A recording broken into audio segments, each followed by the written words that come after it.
Hello and welcome back to the Pop Culture Council, the podcast where we talk about books, games, TV shows, movies, theatre, and everything in between. I'm your host, Tyler, and I'm joined by my co-hosts, Jabu and Jordan. How are we doing, guys? I'm doing well, thank you. Very well. How are you doing, Tyler?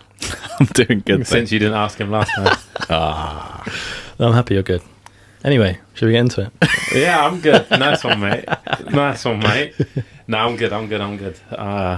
I think gonna have some good conversation today. I'm looking forward to this. Me too. It's a big old one this week. Barbenheimer, as it has been coined. Barbenheimer. You didn't come up with that? Of course I didn't. You're not just smart taking enough the to word. come up with that. Oh yeah, nice. Taking the world by storm, originated from Tyler. I think putting two films against each other like this, it's just inevitable for sales to be incredible for both those films. Regardless on who ends up getting the highest, both are just it's incredible, I think. Like seeing the way they've become like pinned at each other, I think it's been so cool. Barbie's just crossed 500 million at the box office, and analysts were predicting that's what it was going to do, full stop. Wow. And it hasn't even been out for a week. 500 million though. Warner Bros. Versus Christopher Nolan. Warner Bros. Is winning. Yeah, but He should never have left. Oh, we said last time Barbie was always going to do. It's true. it's more accessible, isn't it? Much more commercially accessible. But if we're talking about opinions, God, I would say that Oppenheimer is twice the movie that Barbie is. Oh! We're looking at about 250 for Oppenheimer at the moment. that's good, man. Wow. 250 is good. Fourth biggest opening weekend in the entire box office history, these two. Incredible. What, combined, you mean? Yeah. Do you know what the top three were? I'm just throwing out these stats. Sorry. I'll be so interested to see though what that would be, what films they would. Yeah. But still, regardless, It's been it's a really great weekend for movie culture in general. 100%. Yeah, Barbie's got great reviews. I've seen such good things said about Barbie, and I've also seen really terrible things said about Barbie, about the message, about how it's trying to be too woke and all of this stuff. I couldn't agree less. We couldn't agree less. Yeah. That it's being too woke. Yeah. Oh, I don't think yeah. I think it's woke, whatever that means, but I don't think it's too woke. I think it's just... So we're going straight into it. We're just going into it. We can, yeah. Yeah, let's do it. Yeah, carry on. We do Barbie first. All right, yeah, let's do Barbie first. Sorry. All right. Yeah, keep going. All right, well, yeah, the message that people hate, it's about gender equality. How can that be a bad thing? It can't be. That's what feminism is about. It's not about this radical feminism, female superiority thing. And while that was kind of the premise of Barbie at the start, the overarching message is very much gender equality. How is that bad?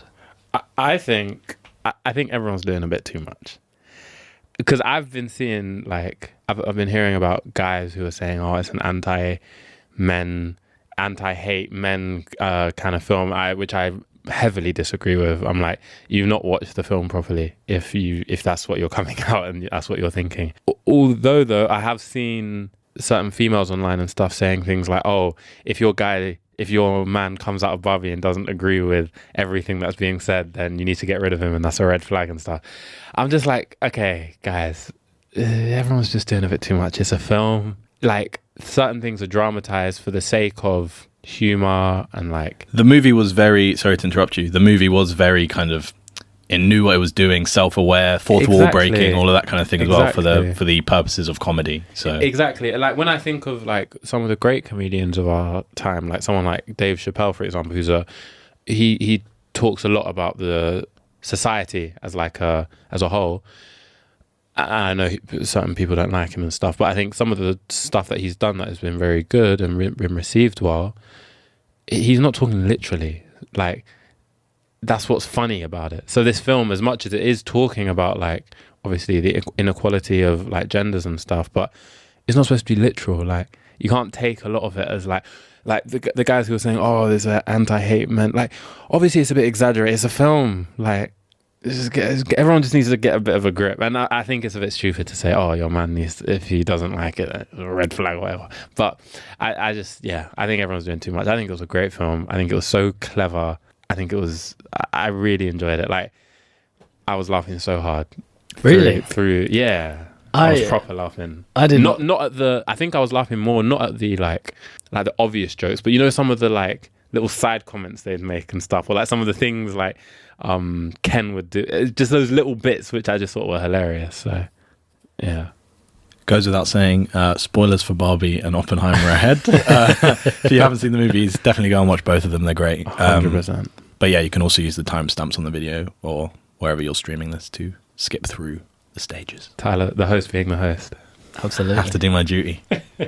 To humanity. But my opinion on the movie itself was 6 out of 10. Oh, that's weak, man. I didn't like it that much, although it was kind of funny. I agree with the message. Red flag. I thought the plot was pretty weak. Toxic man. Toxic. Toxic man. Yeah, toxic. Are you not comfortable in your masculinity Come to on. enjoy All right, fine. 10 out that of 10. feminist masterpiece? How about that? Great movie. You know, Best movie I've ever seen. Tyler, that was funny. No, but honestly, Go on, Jordan. Sorry. I didn't really enjoy it. I thought the plot was pretty average. I thought that Okay, what about the plot? predictable and boring for me. Like, for example, when she finally went to see the CEOs of Mattel and they asked her to get in the box, she got in the box, and then she didn't actually end up staying in the box. Obviously, she's not going to stay in the box. And then the running around where everyone's diving around, I kind of get it. It's kind of funny, but for me, it wasn't that funny. It was just a bit of a waste of time. I found myself wanting to like press the fast forward button a little bit on the movie to kind of get through it. So it just didn't really engage me. That's my take on it. I have some. What's your thoughts on what Jordan said, though? Like, directly to that. I can understand why you feel that way, but I feel like the movie has to have its fun, and there are a lot of deeper themes running through it than may have, like, obviously that you're more than capable of being aware of. That then That went way over your head. that might like kind of run under the surface compared to what you might think the movie is at face value, and I really valued that a lot, I think. 100%. I strongly disagree with you there, Jordan. Sorry. No, I'm not sorry, but I do strongly disagree. I think, like, even say those running scenes, I think the point of it, I think that was the point, like, for it to be a bit whimsical and a bit kind of, I think the point was, to, like you said, Tyler, to have very kind of strong themes running, like, kind of underneath it, running concurrently with the kind of silliness. Like, it was a bit silly when everyone was jumping, but I think that was the point of the movie. Like, I think that was the point of it, and I think it was done well. Yeah, I get it. In that sense, I get it. It's that kind of movie, but I guess it's just not for you. that kind of movie is just not really for me. Fair enough. What I really, really liked about the movie, and I think is probably one of the reasons why I enjoyed it so much, is I really liked the narrator and the kind of someone playing God on top of the whole thing. And That Margot Robbie comment where she was like, exactly. To demonstrate this point, you shouldn't be casting Margot exactly. Robbie. I think that was so funny. Yeah, stuff like I always, that's my kind of humor basically, and I always love that kind of thing. And it also works for the underlying themes they're running for, where it's like people could be watching it and say, oh, it's good for you to, like, it kind of is very funny, but it also works for the underlying theme that they're running for and the message behind the movie, I guess. But the narrator wouldn't really feature. She said like what 6 lines or 7 lines throughout the whole thing. She gave us context at the beginning. At the very beginning, and then she had the Margot Robbie line. She had like 1 or 2 maybe. But then there were also just moments for things the characters did, and it's not like a full like Deadpool fourth wall break, but things the characters did that kind of like nods to the audience, like, oh, this is how the world is, kind of thing, I think. And okay, maybe not just the narrator, but the script was written and it was shot in such a way where it's like we know what you're doing, but it doesn't break the immersion of the movie. And I really admire that kind of writing. I think as well, so one of the people I went to see it with, like, seeing the person I was with, she started crying when I can't remember what point it was. I think it was when she was doing the big speech about like what women go through and the feelings of being like an ordinary woman and stuff. That was my favorite part of the movie. I think that for me, seeing that, like a reaction like that from someone who is living that experience, I think it was like, I think it was such a funny film, but it really it took you on a journey enough, and it, I guess, immersed you in the film enough to like actually shed tears when they say that kind of thing. It was serious in the points it needed to be serious. Exactly. It was funny when it needed to be funny. Maybe that's why it was my favorite part of the movie, because it was the most serious part of the movie. I guess that really spoke to me. Not that I'm same as you. I'm not a woman. I can't understand it in the same way, but I appreciated the message that it was trying to portray. But I think, that's when it's explicitly saying this is what we're trying to say. But running through the whole movie, that's what it was trying to say as well. I think there were so many times where it was basically saying that. And I think it was really good for people who might have not been introduced to the kind of nuances of feminism, for example. It's a good like introduction into what it means and what like why it's needed and all that kind of thing. 100%. I think I also found when they were like breaking down the character of Ken and like, oh, if you do this, then they're going to respond like this, and if you do this, then they're going to respond like that. I think that was quite funny. Like, you know, at the end when they were planning, for example, like, oh, he's going to talk too much, and that kind of stuff. I had me thinking, I was like, oh gosh, am I heavy like this? Do you know sometimes? what? Me too. I was like, oh gosh, sometimes I do talk a bit too much, don't I? Like, that kind of thing. I thought was really funny. Some of the other like kind of nod to the audience jokes that I was alluding to earlier, like when it was like, oh, he'll try and like explain The Godfather to you and stuff like that. It's just like, that's so funny. Or they're talking about like a mini fridge and stuff. Like, I have a mini fridge. It's like I was just like, oh, kind of like rolling my eyes at myself. Every man saw themselves in that scene. I think though I think why some guys came across as like, oh, it's bashing men and stuff, is because I think you just have to be secure in someone making a joke out of you about like some behaviors that you have. You have to feel you have to be secure in enough that like, you know what, I'm not perfect. Like, but I do also like that for men, it was kind of a exploration into. I think Ryan Gosling's Ken particularly was a great character because it explored why the idea of patriarchy and stuff can be also bad for men in the terms of like you can't feel and all of this kind of thing. But he was a couple of my friends have told me that I remind them of Ryan Gosling's Ken, but he's very like in touch with his feelings and all of this kind of thing. Wait, people have said that to you? Yeah, that's funny. A couple of people. But like, oh my God, the whole like I'm Just Ken power ballad was just the best thing ever for me. I just found it so funny, and I just thought it just knew exactly what it was doing.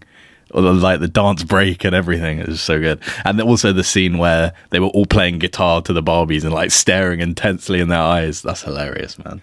I think I do think though that end scene, you know where he tried to kiss her. I think that was very funny, but I think they dragged that scene a bit too much.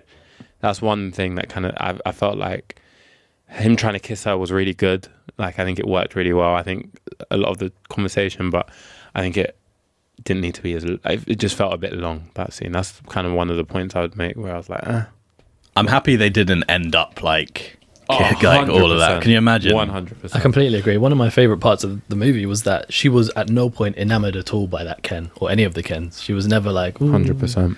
Yeah. Even in the end, she was still like, I don't love Ken. Like, straight up. I thought that was great. Absolutely great. But that's okay. Like, Ken can still be. He doesn't need her either, kind of thing. Which and then him realizing like, what do I actually like? I am Ken off. As his hoodie said. You can get that hoodie, that he was wearing. I would not be surprised. That does not surprise me. Capitalism.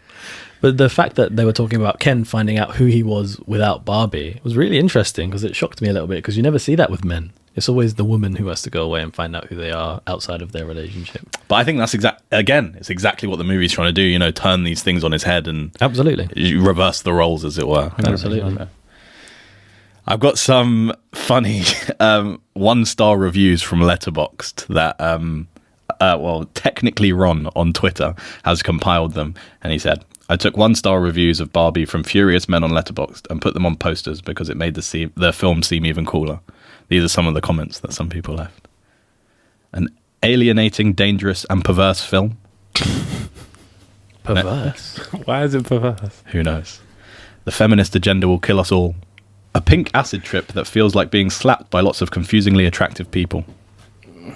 And my personal favourite, they won't be happy until we're all gay. Do you know what? I think there was... Why is that? It's just so stupid. It's people who've not really watched the film. I think those who are the most offended by it are the ones who saw the most of themselves in this whole patriarchy situation, 100%. and they can't take it. They're too. It just triggers them. Yeah, It's absolutely. triggering. They're part of the problem. I think it was and I said it on the episode the week before the movie came out, but I think it was refreshingly like political when it needed to be, and like we've said, it ran with deeper themes underlying, like Billie Eilish's song, that whole like "What Was I Made For" thing, and then they were playing like videos of like women growing up and all that kind of thing. Apparently, those people are all like families of the cast and crew, which is quite a nice touch as well. Yeah, I think at no point in the film there was an exaggerated matriarchy at the beginning, and then a little bit of an exaggerated patriarchy in the real world.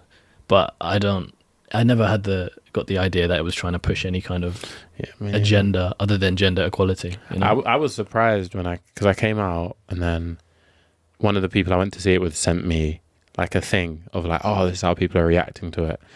I was surprised, but then when I thought about it, I was like, do you know what? It's not actually that surprising.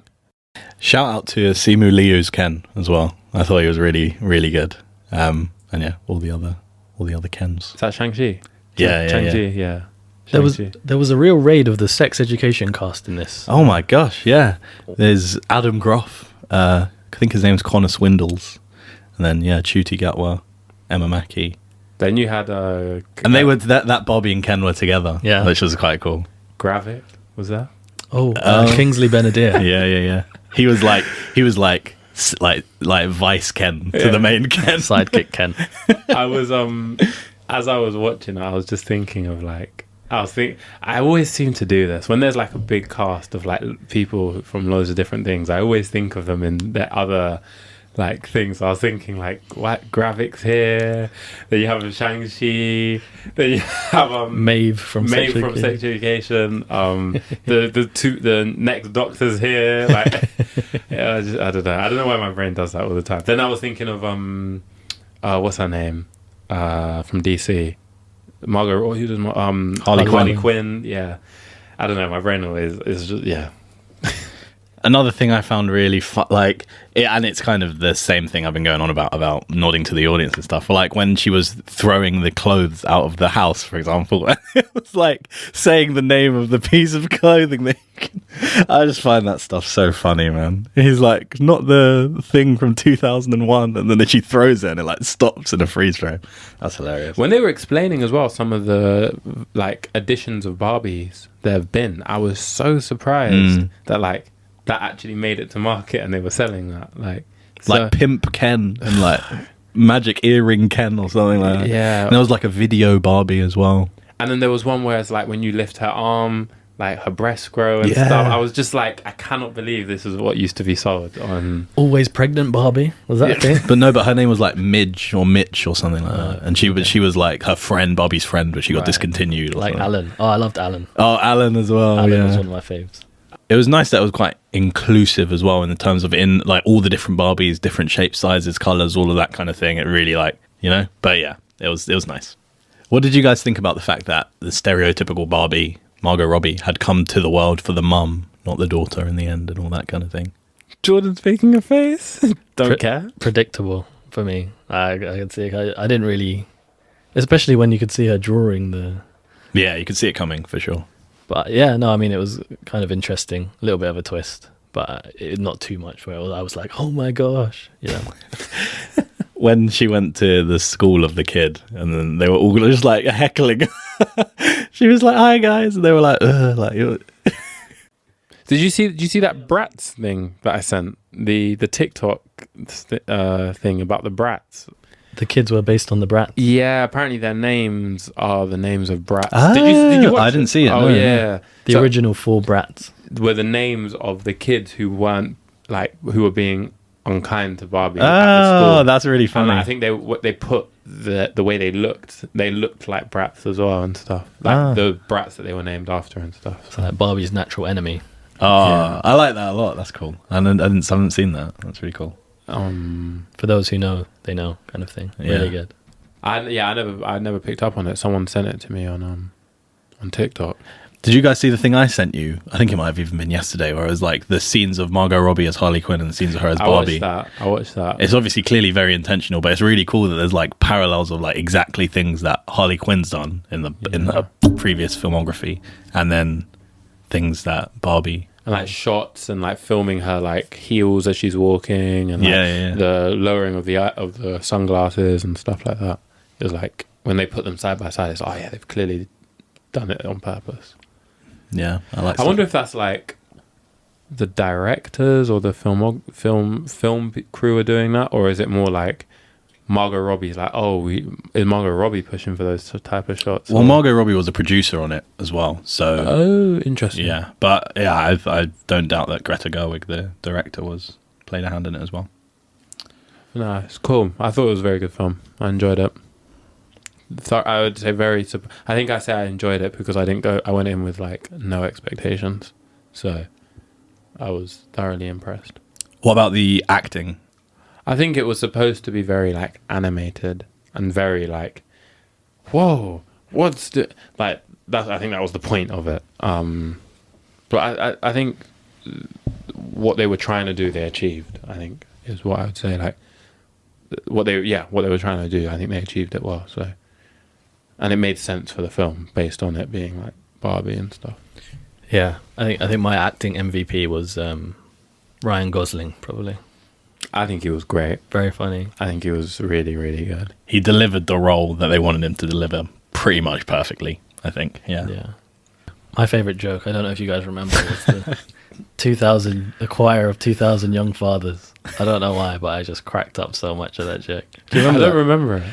I don't know when it was, but the CEO was talking about the terrible things that can happen if humans get into the Barbie world or something, and then the guy was just coming up with random terrible things. I don't remember it. A choir of 2,000 young fathers. He was like, yeah, even worse than that, and all of that. It was great. That was the funniest part of the movie for me. You know what? I'm not normally like the biggest Will Ferrell fan, I'll be the first to say, but I thought he did a really good job in this as well as like the CEO of Mattel as well. It's exactly the kind of movie for him, I think. He'll fit in perfectly with this kind of script. And now Mattel want to make loads of toy movies. They've seen the potential in it, I think. Gosh. Barbie Cinematic Universe pending. That I do not have time for. Is Transformers not Mattel? Transformers is also the other big toy franchise. Mattel Universe. And Optimus Prime X Barbie. Oh my gosh, can you imagine? Fighting in front of the Mattel logo. Barbie and the battle for Cybertron. Oh my god. Do your best Optimus Prime voice. Go on, Jordan. No, you're the one with voice. You're the one. No, I can't do Optimus Prime. No one can do Optimus Prime. Go on, try Jordan. What's the line he says at the end of Transformers 1? He says, I am here. Or something. We are here. We are waiting. No, I am Optimus Prime, and I send this message to all Autobots seeking refuge among the stars, or something. I am. No. Straight away, now. That's embarrassing. Optimus Prime's too difficult. I can't do that. Fair enough. You need to just have the voice. You can't put that on. Yeah. Deep, isn't it? Go on, try it. No. I am sorry. Optimus Prime. Oh, stop it. I am Optimus Prime. I am Optimus Prime. I am Optimus Prime. That's my attempt. Yeah, that's funny. Let's cut that out.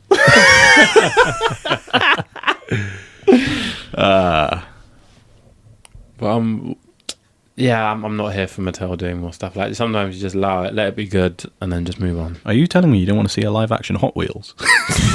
Does that not exist? Is that not already a thing? I don't think so. I'm sure there's an animated movie or something. Must be. I wouldn't be surprised. Because that's where Fast and Furious came from. Is it? Hot Wheels? Yeah. Is it? No, of course not. I was going to say, I don't actually think believe so. that. I don't Vin think Diesel so. in Hot Wheels, starring Hot Wheels. Yeah, that's where the idea came from. I mean, the amount of Barbie movies there already are is just insane. Barbie and the Nutcracker. What? All the animated movies. Oh, yes. Yeah, animated, sorry, yeah. It's insane. There's so many. They've already squeezed this for as much as it's worth. The Nutcracker, that's No, that's Swan Lake. Sorry, carry on. Ignore me. Ken origin story. Alan origin story. I'd watch that. You don't want to watch the new Polly Pocket movie coming out soon? What's Polly Pocket? You don't know what Polly Pocket What's is? that? It's like little toys, little dolls. Well, like Tamagotchi. No, they were like actual physical. like, Oh, little- yeah. Tamagotchis were cold though.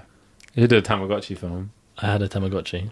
I never had. I used to play my friends. Tamagotchi movie. My parents never got me one. Well, I learned this week. It's actually Tamagotchi. No way. This week? Genuinely, yeah, I How know. did you find out this week? I know it seems weird. Like, I'm aware. None of us have spoken about Tamagotchi. I was watching a video and it's Tamagotchi. I don't know why I saw it or where I saw it, but I guarantee. I think I'm too far gone to. Yeah, to change. Yeah. No. Come on. Respect the Tamagotchi. Have you not just seen the masterpiece that is Barbie? It's never too late to change.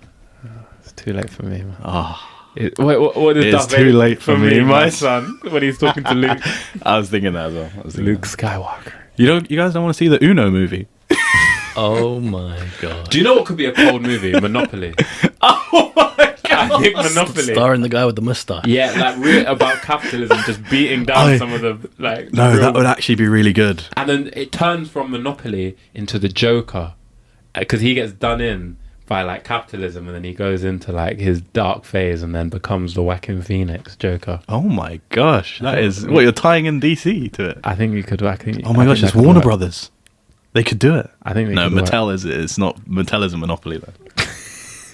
I No, think it that's could work, actually though. that's actually pretty cool though. I think it could work. Monopoly, it really focuses on the guy just getting beaten down by like capitalism. It's like and the stuff. origin story of Mr. Monopoly. Exactly. But at the end, And then- does he my get? God. And then he inadvertently, without knowing, creates the Joker because he like kicks out No, no, people no, from like- housing and stuff. Kick it like leaving the Joker. I thought you were trying to tie it in. No, I'm talking about like a. Debbie's not letting it go.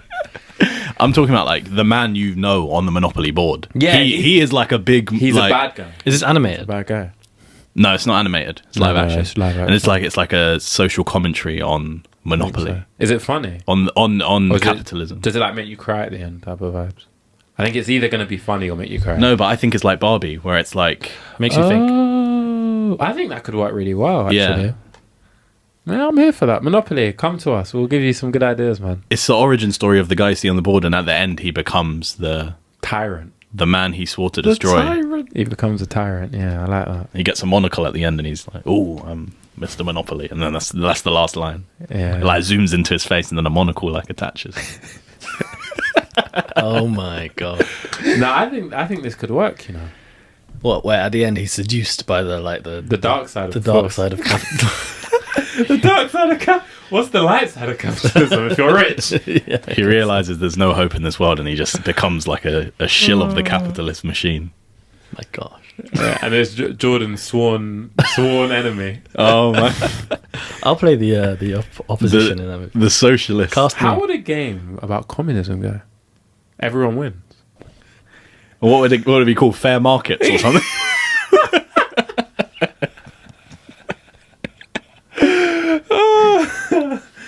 Oh, that's funny. How did we even get here? We were talking about toy games. Oh, yeah. Toy movies.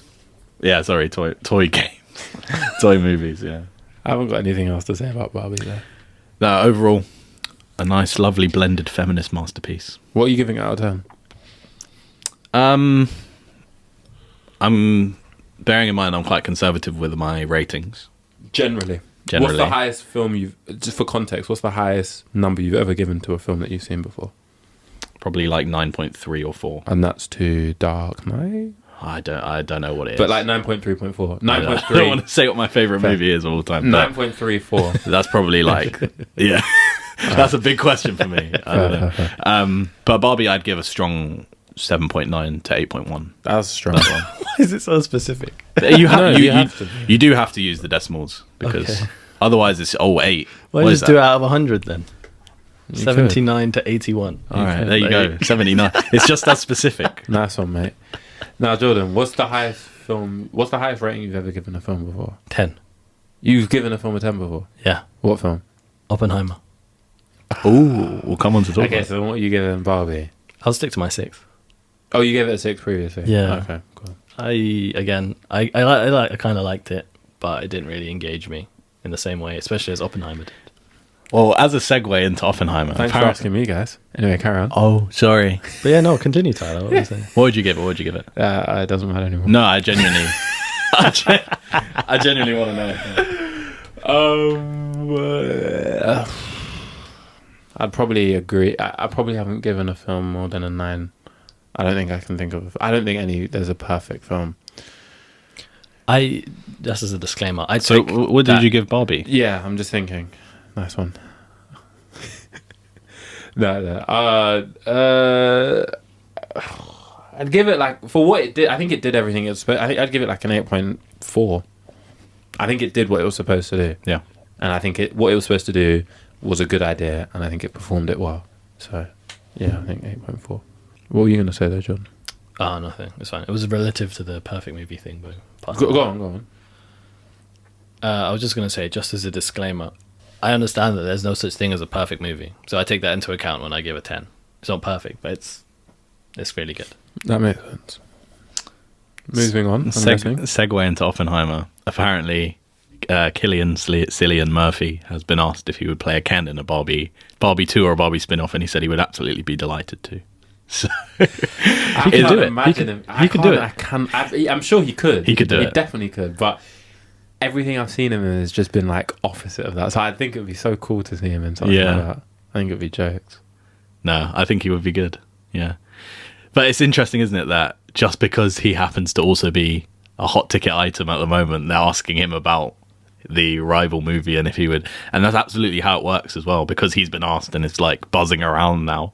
They'll absolutely cast him. Become a thing, yeah. They'll cast him if they wanted to. Like, I think that would be cool. But yeah, Barbie was great. Go see it. Still loads of time. Coming up to its second weekend now. Not if you were an associate of Jordan though, because they all think like him. I would say see it. Oh, you'd still suggest people to go see it? It's interesting. Maybe wait till it's on some kind of streaming service somewhere. It's really nice to see the cinemas full. When I went last weekend, and I saw my Barbie screening was pretty much entirely full. Same. The Oppenheimer screening was pretty much entirely full. The Barbie people were wearing all pink and stuff like that, like getting excited about like cinema is exciting, because a lot of the time when I go, it's just empty nowadays. So yeah, it's nice to see the full screenings again. Last time I saw it was probably No Way Home, which was December 2021. So yeah, good to see for sure.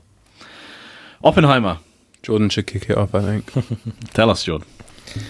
This is probably one of my favorite movies Of all time. Yeah, I thought it was a long old movie, and it didn't feel long. The pacing was fantastic. I didn't check my phone once throughout the whole thing. You shouldn't really check your phone in the cinema, because unless you're not allowed. Unless you're a pirate. They tell you to turn it off.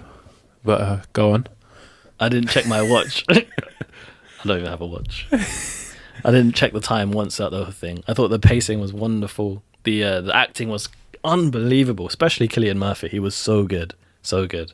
Apparently, throughout the whole thing, there was a time where he was only eating 1 almond a day. I heard about that. I saw that as well. To lose enough weight to play this character. Right. And I'd need to eat less than that to lose that kind of weight. Carry on.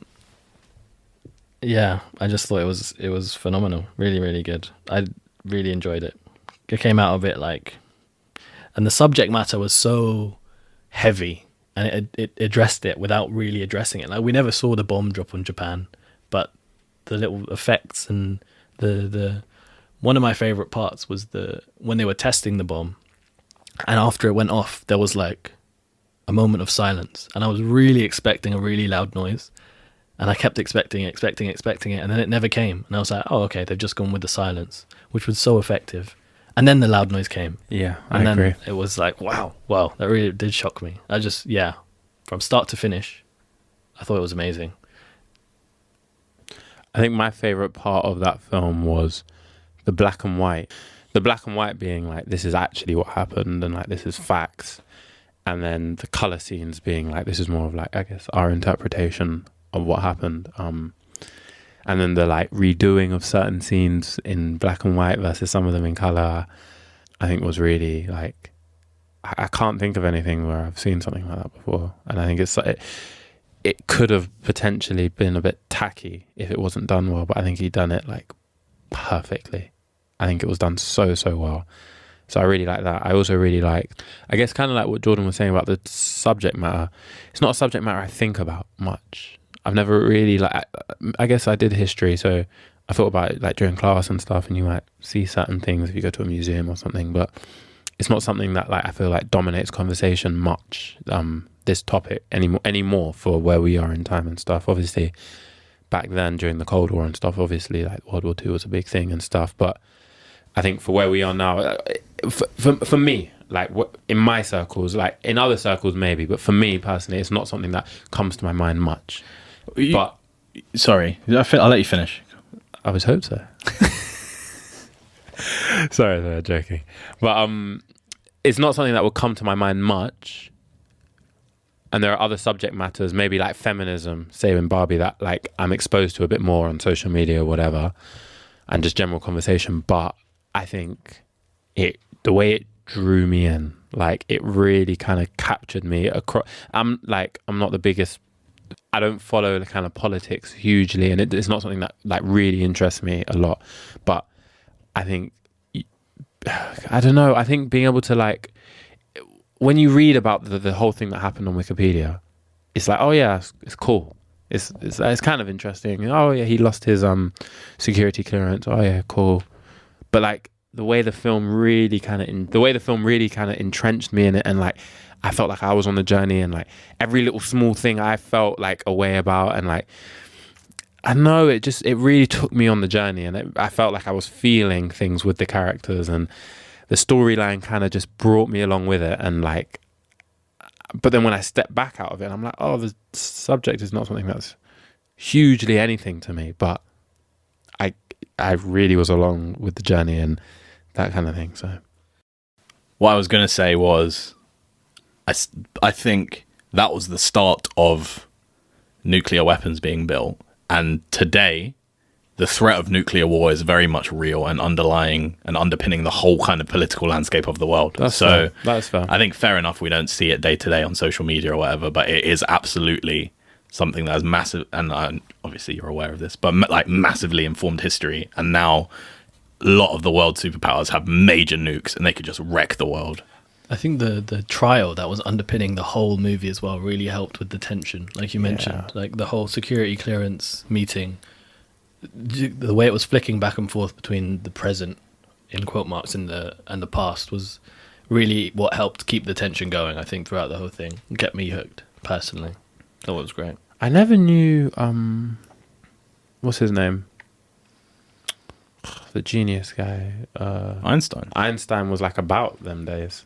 And he was like so involved in these kind of things, in this kind of stuff. Like I was, in my head, he's just always like some abstract figure in history who's just like, I don't really know when he was alive, but he's just there. Like, that's a good point. I had no idea he was around during that time of that period of time. I think the ending of the movie was one of the greatest movie endings I've ever seen. Christopher Nolan's endings are always so good. He always does that, though, isn't it? Yeah. The ending is always so good. But that conversation he had with Einstein about when earlier in the movie he was showing them about the atmospheric ignition, which, by the way, is crazy. Like the way they could have just wrecked the whole world. I was talking about it to you guys when we came out of it as well, because we watched it together. Just the fact that there was even a small shred of theoretical possibility that they could ignite the atmosphere and then it would just cause a chain reaction and just obliterate the world is crazy. But anyway, when he was showing him the like kind of theory behind how that might have been possible and stuff, and then the ending was him saying, "Remember when I showed you that and we were worried we'd destroy the whole world?" And he was like, "Yeah," he's like, "I fear that's what we've done," kind of thing. And it's like, wow, that's like a heavy thing to think about. It was a great ending for me. And that was really demonstrated when he did lose his security clearance, because his stance on weaponry had switched, because he was all for the atomic bomb before they blew it up. But when they blew it up and he saw the damage it could do, and the fact that people like the President of America or people can't be trusted with weapons of such destructive power, he was all against the hydrogen bomb, which is one of the reasons they were a bit skeptical about his loyalty to the country. But I completely get it. The moral implications of these things are insane, crazy. Not something I want to have to think about. Heavy film, though. Like, coming out of the cinema, I've really felt like I'd kind of I don't know, like I'd taken on a lot. Like I remember you, especially you, Jordan, when you came out, you were like, you seemed almost shell shocked by the whole. Yeah, it was a heavy movie, like you said. It really felt the acting of all of the main actors, to be honest, was incredible, and you really felt the emotion, and you really felt the weight of the decisions that had to be made, and the fact that it's based on a true story. The whole morality piece was really well portrayed as well, I think, because from my understanding, yeah, Oppenheimer just like after it all kind of the fallout of it, he was just like really depressed and stuff, and he was just like, I hate this, like why have we done this kind of thing. But in my opinion, it would have already happened by now anyway if he wasn't there, in terms of the way science has progressed and stuff. But obviously that has informed how science progressed. But yeah, it would have already happened. But yeah, it's a big kind of moral burden to carry, the fact that you were like the head of this big project and all of that kind of thing. Intense. What I also found interesting kind of on that was when he went to see the president, and he was speaking about how... Gary Oldman. Was that Gary Oldman? Gary No Oldman. way. Gary Oldman. Was it actually? Can shapeshift, I'm telling you. Was it actually Gary Oldman? Yeah. Just how is he Sirius Black and Commissioner Gordon and Winston Churchill and President Truman? Like, what is this? Plus so many other things. I cannot believe he was Truman. I'm That's thinking back insane. to it now. I cannot believe that. I didn't recognize him even a little bit, and the accent was so good. He was so good. He's so good at what he does. He isn't is so good. It's Why is impressive. his face so moldable? He's just got one of those faces. Just be anyone. But no, that scene. Sorry. Yeah, it was the way that he was kind of talking to the president about the moral aspect of it, and the president was like, "This isn't about you. You know, they don't care who made the bomb; they care who dropped it." And then he kicked him out of his office because he was like, Get these crybabies out of here or something. Don't let that crybaby back in here. But yeah, it was really interesting, and that's, I think, what, at least in the movie, that's how they portrayed it. That's what flipped him towards, actually, this is bad. We can't do this. These people can't be trusted with such power. It's crazy.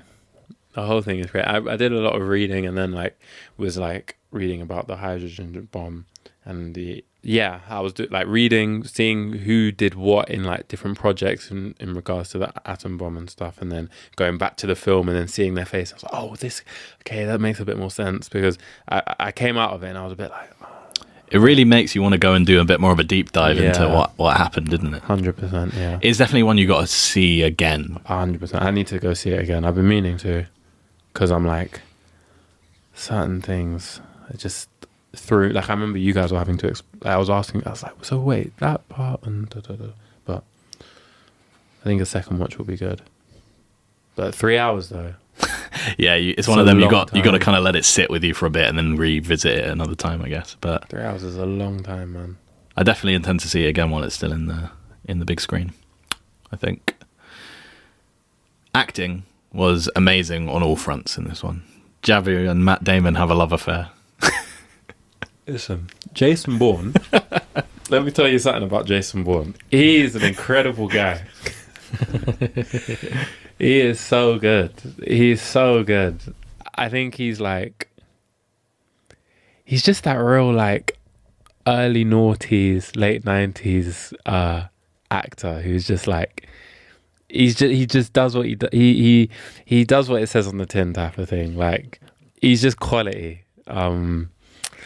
Yeah, I think he's quality. Like, I'm thinking of film. Yeah, obviously like the Bourne series or Good Will Hunting and whatever.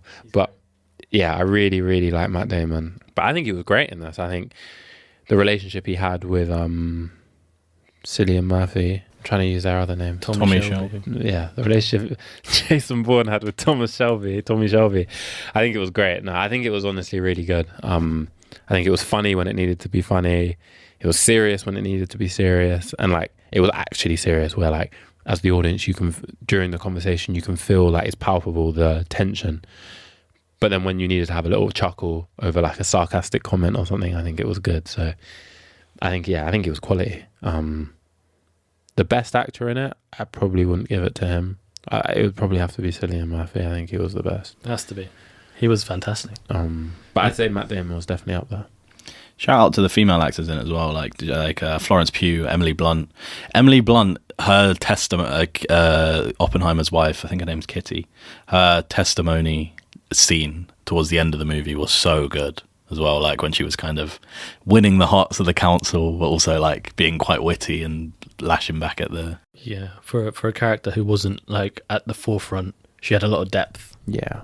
Very, yeah. And it was interesting, her like different stance to the way she thought Oppenheimer should approach things versus how he actually approached things. Where she was like, you need to really fight back. She kept saying that, isn't it? Like, yeah, fight back or something like that.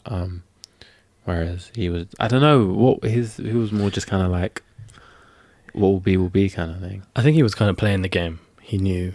Whereas she was like, come on, we need to fight against Strauss, the big bad guy. We haven't spoken about RDJ. Yeah, Robert Downey Jr. at all. Bit of a transformation there, that hairstyle. What did you guys think of him in it? Really good. Again, the whole underlying arc of his character where he was kind of like, he seemed like a good guy and then he was a bad guy. And then Rami Malek comes along and like takes him down a peg. That was wonderful. I really enjoyed that. And a little shout out to JFK at the end there, who was the one who voted against him at the end. So yeah, I think the arc of that character was one of the high points of the movie, honestly. And that was a bit of a twist for me when Rami Malek showed up and started knocking him down peg and peg and peg. And he was the one who kind of created the discussion that he should no longer be, I guess, not in office, but like have the position he was holding kind of thing. So yeah. But I was very surprised when it kind of turned out that like the whole thing that was going against Oppenheimer had come from Strauss. That was a big twist. And then the reasoning behind that was because he thought he turned Einstein against him. I think, yeah. It was something so trivial. Also, what was Jordan's favourite line of that film? The adolescent line. Only an adolescent and a...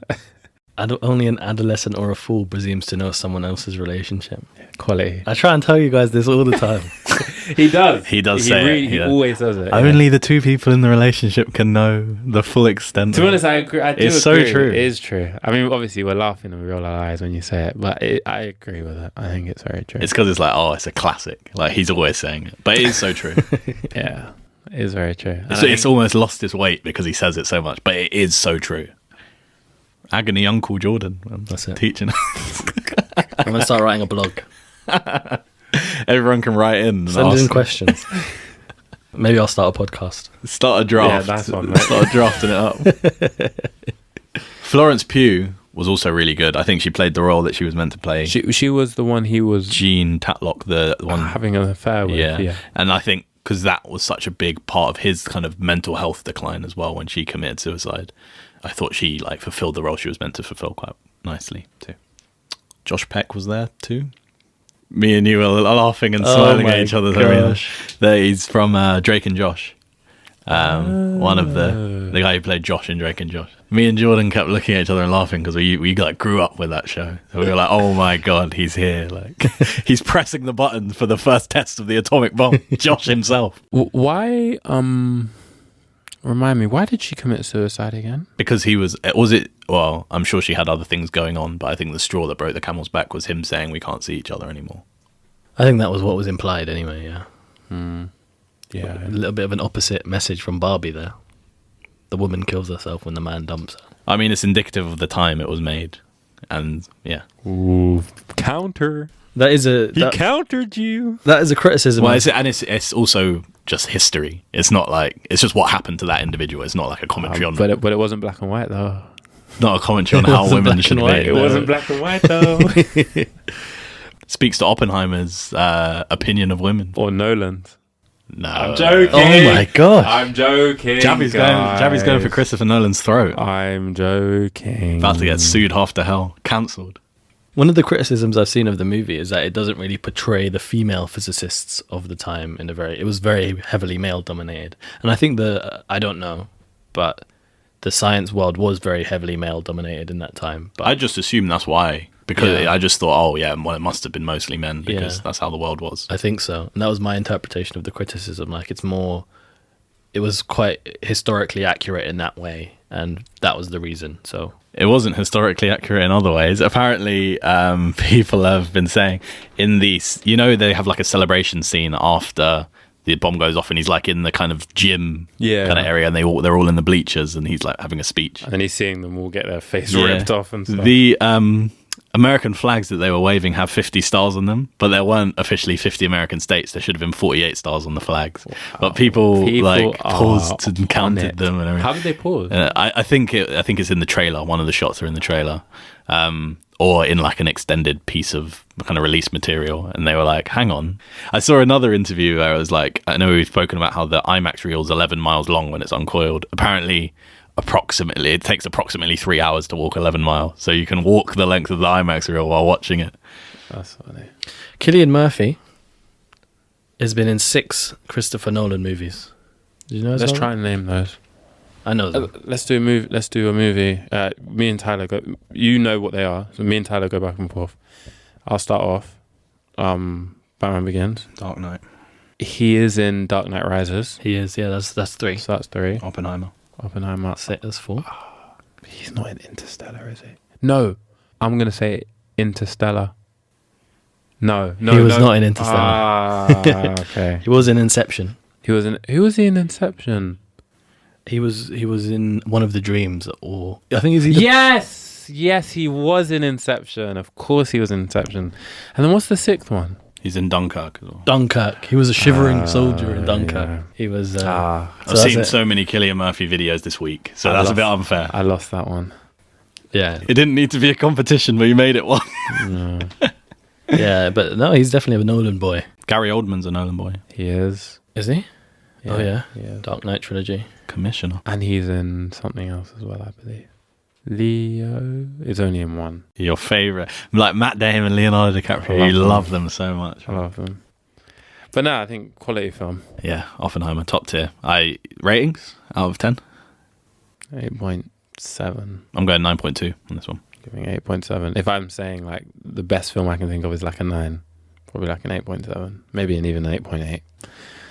Maybe even a 9. I think there's not much it could have done differently. Yeah, which is why I give it a 10. Like, if you're looking for a movie, what else are you looking for, really? It's true. According to IMDb, Matt Damon was on a break from acting as like a promise to his wife because they wanted to spend time together. Unless Christopher Nolan called about a movie. Wife is fuming. No, as in she agreed to it. The so family is raging. Matt Damon divorce. Kids are like, "Oh, Dad!" He gave them the power to destroy himself. That's a funny fact, though. And I guess if there was ever a director of like current cinema who comes calling it, he has to be the guy, innit? He is just that guy. I think this film has solidified him as that guy. He is. When you talk about that guy, like you talk about that guy in F1, you talk about Lewis Hamilton. You talk about that guy in like football, you talk about Messi. You talk about that guy in like director of like modern film. It has to be Nolan. Like he's that guy. Classics, generational talent. Do you know what's interesting though? I think when I think of a lot of his films, they have that similar theme, even though different subject matters. I think it feels like it's from the same creator. I don't know if you guys get what I mean. Do they feel very different for like films to you? There's a seriousness, there's an undertone, there's a darkness, there's depth of character. There's a really well thought out ending. Yeah, absolutely. It's a mark of a Christopher Nolan movie.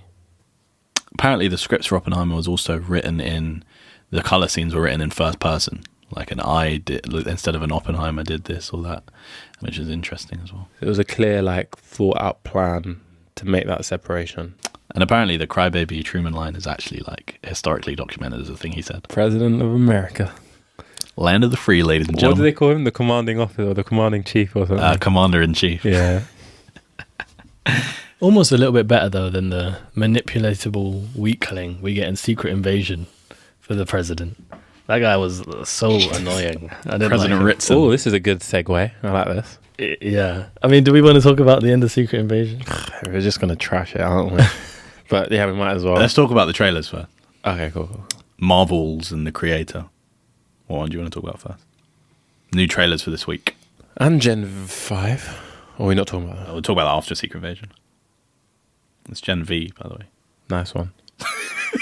I thought it was Gen 5. Roman numerals. Yeah, nice, mate. You've even seen The Boys. But All right, let's crack on. Come on, Marvels. I think it looks cool. I think it's going to be a cool dynamic between the three of them. A bit cheesy at times. So it's like, yeah, nice. I think it's going to follow in the theme of Marvel, where it's a superhero movie that's kind of relying on the fact that it's a superhero movie to carry it through. Honestly, it looks all right, and I liked Miss Marvel in her series. I didn't watch the whole thing, but I thought she was a good actor. But yeah, I think it's going to not take itself too seriously, and as a result, it's going to kind of fall flat. That's my prediction. I think as well, like, so these guys need to come up with new storylines, because it can't always just be a villain who's you've taken everything from me. Like, there's always that. Have you seen Guardians 3? No. There's a scene in it where the High Evolutionary, who's like the bad guy, is like starts going on a spiel about all of like his backstory and stuff, and Star-Lord's like, I just don't want to hear another monologue from a guy whose mum didn't love him. Yeah, do you know what I mean? Honestly, I'm tired of it. Like, that's the best way to describe it. Like, some of the, like, let's just sit down and just think of a new way to tell a superhero film, because at this point it's a bit like, it's fun and it's cool, but it's come on, guys, like, you're better than this. Yeah, that's how I feel. Like, I feel like you could come up with something if you really tried to think of something new. You could come up with something really like innovative, or like a new way of telling a superhero story, which doesn't need to include just the typical bad guy in the way that we know it to be, kind of thing. It just feels a bit drawn out, kind of thing. That's my opinion. Watching the trailer, it was just a bit, I think it looks cool, and I feel like it might be a good film, but it also is just a bit, I've seen this before.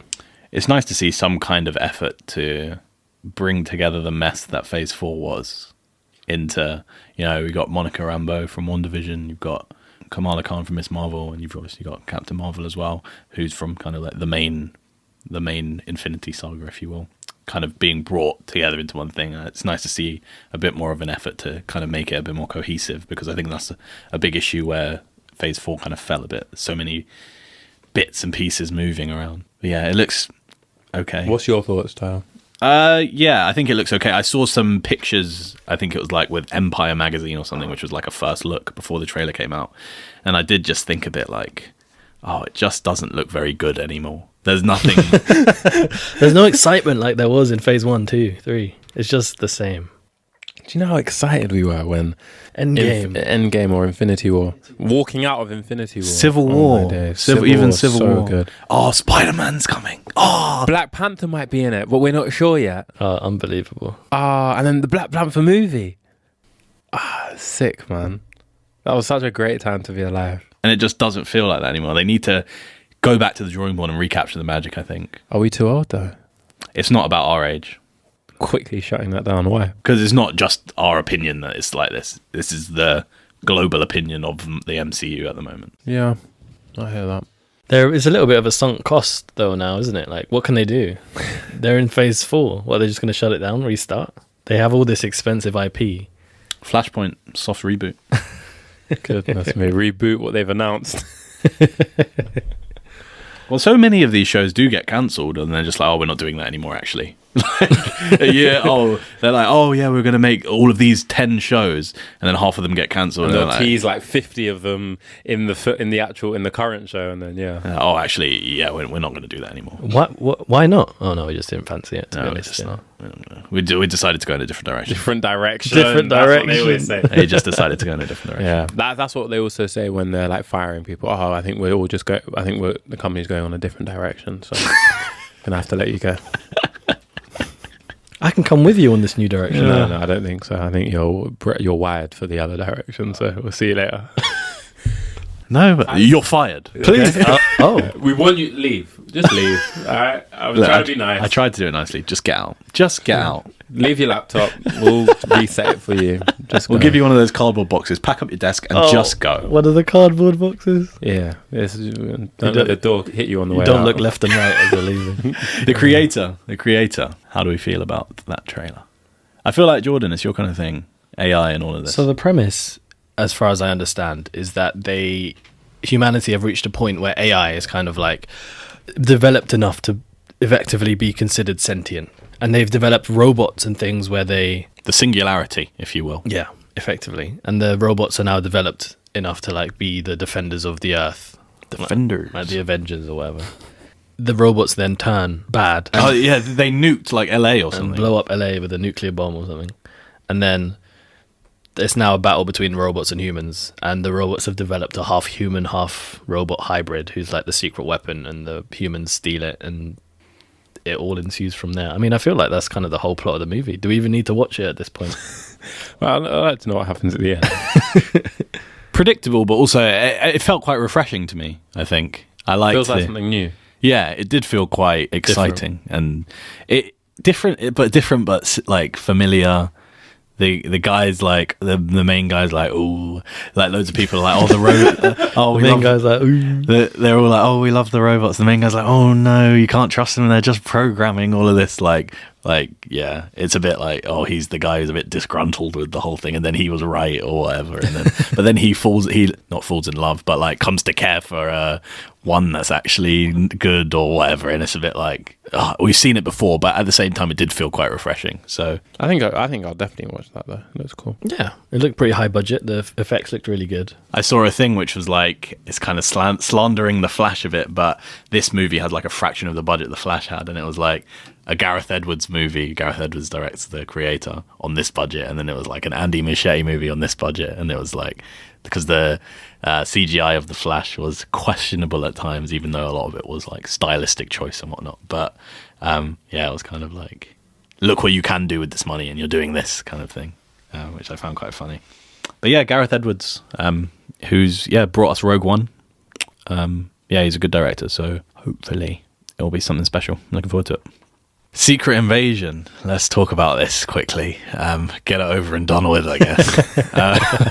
Definitely a good way to describe that. So since we last visited it, episodes 5 and then episode 6 came out this week as well, which is the finale, season finale of the limited series. So I suppose it will be tied into other things, I guess, maybe. Maybe they'll go in a different direction. I mean, he's back on the ship, isn't he? And then we see him on the ship at the beginning of Miss Marvel's. What is Saber? Is that something to do with the Kree-Skrull War? They described it and they explained what he was doing in one of the episodes. I can't remember. It's a space station. It was a specific purpose. In one of the episodes, it describes what he's doing, but I can't really remember. He's in space and he's doing something.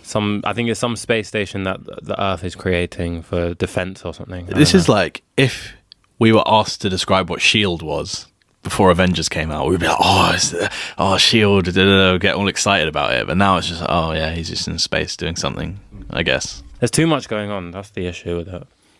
How do we feel about episodes 5 and 6? Trash. Do you know what? The Secret Invasion as a whole, I thought it was alright. I thought it was quite good. I know that the general consensus is pretty poor, but I thought Samuel L. Jackson was really good in it. It made me think about what he could have done if he hadn't been Nick Fury. You know, over the past 10 years, he's basically only been in Marvel movies. I know there's been a few others, but he's a great actor, like Pulp Fiction, for example. He's a very good Shaft, actor. like he's been stuck in this Nick Fury role. It's been very lucrative for him, but it's at this point now, I think it's a bit tired. And I don't know him, but maybe he's just at the point where he's like, this is me, you know, it's a guaranteed gig. I might as well just keep going. Just ride it till the wheels come off. Yeah, basically. I think Secret Invasion as a whole series was good. I think the last episode or two was not good. I don't really like the way they concluded it, like giving her the power of everyone. Now we've got Daenerys Targaryen. What's going on here? Trotting around the earth, who not only can look like anyone, but has the power of all Avengers. What is going on here? That is literally my thought. When it actually happened, like, how did Earth get the DNA of Groot? When did that happen? Well, it's the Avengers DNA. So the thing was the Battle of Earth, where they beat Thanos. Yeah. They all bled, apparently. All of them shed blood. Or maybe there were like shards of Groot's wood or something lying on the ground. Fair enough. And Gravik, the Destroyer himself, went and picked it all up and saved it for Groot. For Nick. I think that was probably one of the worst things they could have done. Did you guys see when it just makes everyone feel so redundant? Like everyone, like Carol Danvers now, like it just feels so like She has the power of everyone now. She beats every single It just doesn't- superhero in Marvel because she has all of their powers. She's the strongest. It just doesn't make sense. What the hell? How did they make this decision? I don't get it. I've got a list of all of the DNA used by Super Skrulls here. You ready? Oh man. Gamora, Thor Odin's son. They have the power of Thor. I didn't even know Thor was part of. So are they worthy? And if it's that easy to just get the power by like picking up the blood, yeah. you know what I mean, what rubbish, Go man. on. So Gamora. I'm just Thor, gonna Odin's son. rattle them off here. Go on. Gamora, Thor, Hulk, Black Panther, Winter Soldier, Captain Marvel, Captain America, Drax, Mantis, Groot, Valkyrie, Korg, Abomination, Outrider, I don't even know who that Corvus Glaive, Don't know who that is. Proxima Midnight, Ebony. These are the children of Thanos. Ebony Moore is in that. Carl Obsidian and Thanos himself, apparently. Thanos. What? What's going on here? The biggest one for me was when She grew antenna. no, it wasn't even the Mantis bit, and she said sleep. It was Drax's arm. Did you see Drax's arm on her? Why didn't she pull out the Hulk's arm? Or Oh something? my Did gosh! that- Because why she already Drax- used the Hulk's arm to box him out the thing. It obviously worked. Again. Why you got Drax's arm out when you got the Hulk? And, why And did then they- they've got magic now with Ebony Moore just lifting up objects and levitating people. and she can fly like Captain Marvel. Oh, I'm so tired of what they did. When I was watching it, I was so upset. And the CGI was just In that battle, my it was In that disappointing. particular- They Disappointing. led up like it could have really been so good up to like episode 4. I thought it was really good. I really liked the storyline with his wife and like how I even kind of liked how that ended a bit, where it was like I'm gonna be me now and I'm not gonna, like I kind of was here for that, and like when they started doing that, yeah, I just got a bit upset. just got a bit. And the thing is, they have so many good actors as well that, and it's not obviously it's not the actor's fault or anything like that. And they did a good job with what they had, but just like It was Gravik just- was such a good actor. Oh my god, he was the highlight. for me. So good. you know who else is so good? Olivia Colman as well. She's such a good actor. And who played Gaia? Amelia Clark, I mean, I think she was great. She's great as well. I think she was incredible. and obviously Sam Jackson, Of course. and also Don Cheadle is so good. Yes. Yeah, Rhodey. really good. His tonality, I think, is what makes him really good. The actors were great. They're just whatever. Apparently, the director said Rhodey has now been a Skrull since Civil War. Ugh. What? Apparently, Since Civil War? yeah. So Gravik's been like, that can't be. It just can't be, because Gravik apparently was still on Nick's side during the Battle of Earth, which happened after Civil War. Apparently, the director of Secret Invasion said that. I don't know. I'm not sure of the source, so I can't confirm it. But It can't be. Canon is now broken in Jordan's eye. I no longer subscribe to the MCU.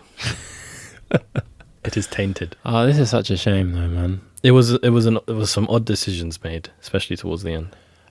Giving someone every single person's power. Oh, who played Sonya? The old woman. talking about Olivia Colman, She was probably one of my favorite characters, I think, through the whole thing.